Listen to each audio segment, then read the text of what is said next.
We've talked about Portrait enough now to realize that Joyce leaves nothing to chance.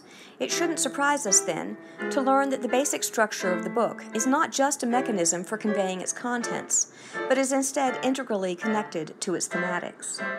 Joyce scholars call the structure of Portrait Daedalian. Derived from the name of the fabulous artificer who built the labyrinth on Crete to cage the Minotaur, and who escaped on wings made of wax along with his son Icarus, Daedalian, in the case of Portrait, means a pattern of rising and crashing that we can see most clearly at the ends and beginnings of chapters. So recall the end of Chapter 1. Stephen has been punished unjustly and has gone to the rectors to complain, like the heroes in the histories. Father Conmee has heard his complaint and promised to set Father Dolan straight. Stephen's friends give him 3 cheers and lift him on their shoulders. It's an obvious moment of triumph. Now go to the beginning of Chapter 2. Stephen is out of school because his father has lost all their money. He is aimlessly wandering the city with his uncle, who steals apples under the guise of caring for Stephen's bowels.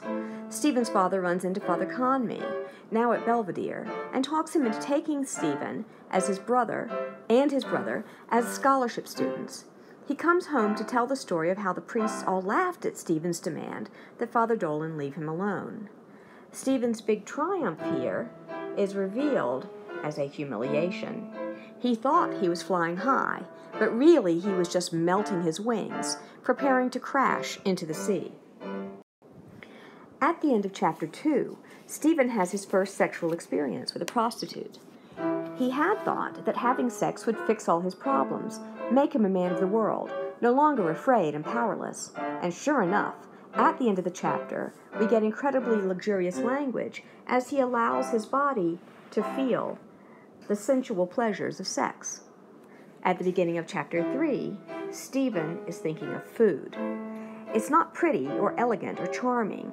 He is hungry like an animal, and he hopes there would be stew for dinner, turnips and carrots and bruised potatoes and fat mutton pieces to be ladled out in thick peppered flour fat and sauce.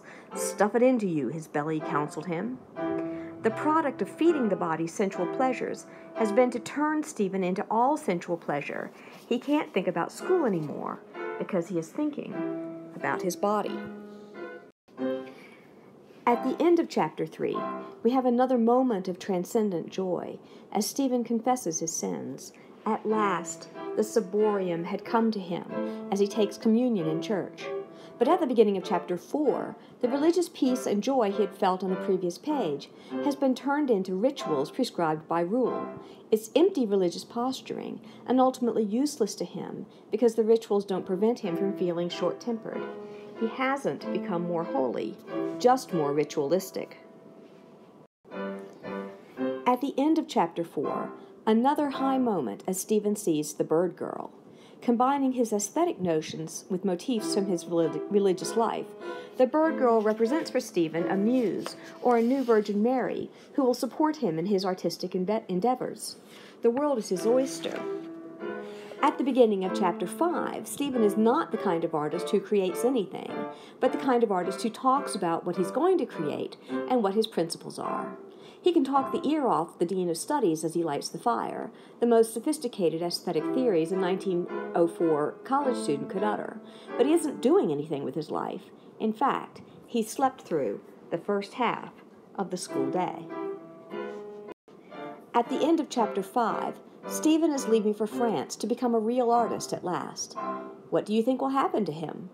We see him again at the beginning of Joyce's next novel, Ulysses. What do you think he is doing?